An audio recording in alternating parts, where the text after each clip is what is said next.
সুপ্রিয় দর্শক, আবারও সবাইকে শুভেচ্ছা। শীতকালে সবারই কম বেশি ঠান্ডা লাগে।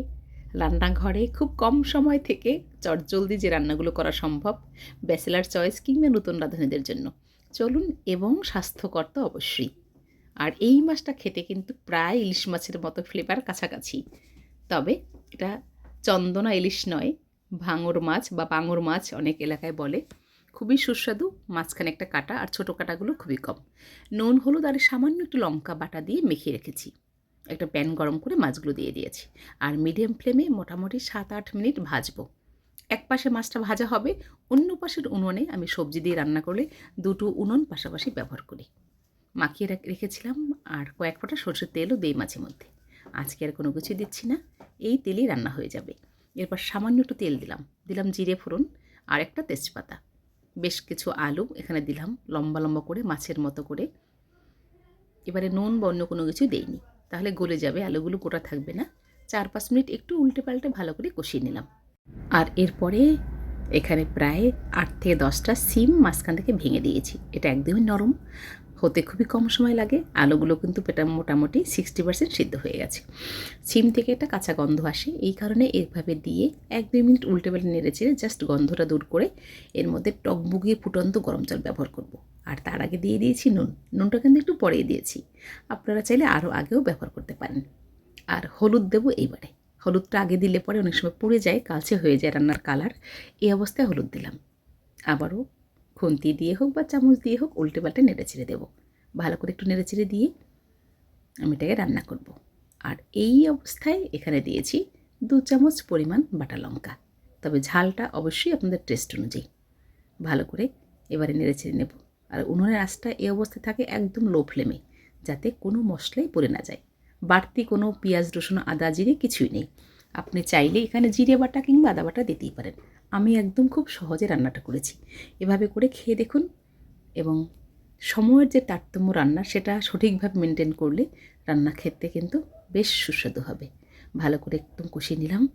আর সিম থেকে একটু জলটা বেরিয়ে গেছে, নিচে পড়ে যাওয়ার কোনো সম্ভাবনা নেই। আর এই ফাঁকে পাশের উনুনে আমি জল গরম হতে দিয়েছি, একদম টকবগিয়ে ফুটবে, সেই জলটা এখানে ঢেলে দেব। রান্নাও হবে খুব দ্রুত, এবং রান্নার একটা ব্যালেন্সও হবে, সিদ্ধও হয়ে যাবে খুব তাড়াতাড়ি।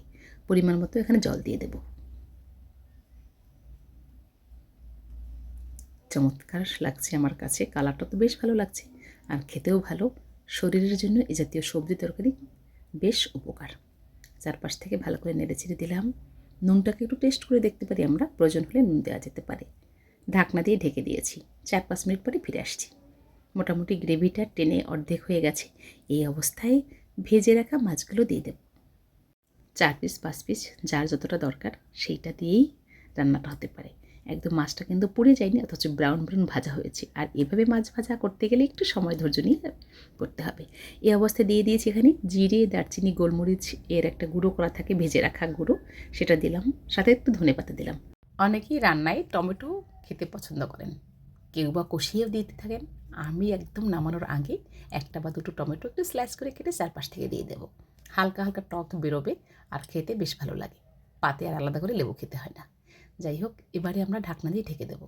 সামান্য কয়েক দানা চিনি অ্যাড করলাম, একদম কয়েক দানা চিনি, টেস্ট একটু বাড়তি পাওয়ার জন্য। ২টো বা ৩টে ৪টে কাঁচা লঙ্কা উপর থেকে ছিঁড়ে দিয়েছি।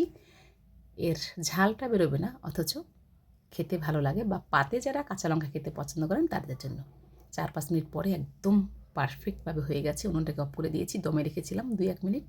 এবার এটাকে নামিয়ে গরম গরম পরিবেশন করব। দেখতেই পেলেন, ঘরে থাকা সাধারণ মশলায় অসাধারণ মাছের রসা বা ঝোল। শীতকাল আমার এই একটা কারণেই প্রিয়, সমস্ত সবজি রান্না করে খেতে খুবই দুর্দান্ত লাগে। যাই হোক, যদি ভালো লাগে এই সহজ রান্না, আপনার পেজে শেয়ার করতে পারেন, এভাবে বানিয়ে খেতে পারেন, একদম নতুন রাঁধুনি কিংবা ব্যাচেলারদের জন্য। এভাবে ঘরোয়া রান্না এবং কম তেল মশলা রান্না পেতে আমার পেজটিকে ফলো করে সাথেই থাকুন। আবারও দেখা হবে প্রত্যেক দিনের একদম ঘরোয়া রান্না নিয়ে। সবাই ভালো থাকুন, সুস্থ থাকুন। ধন্যবাদ।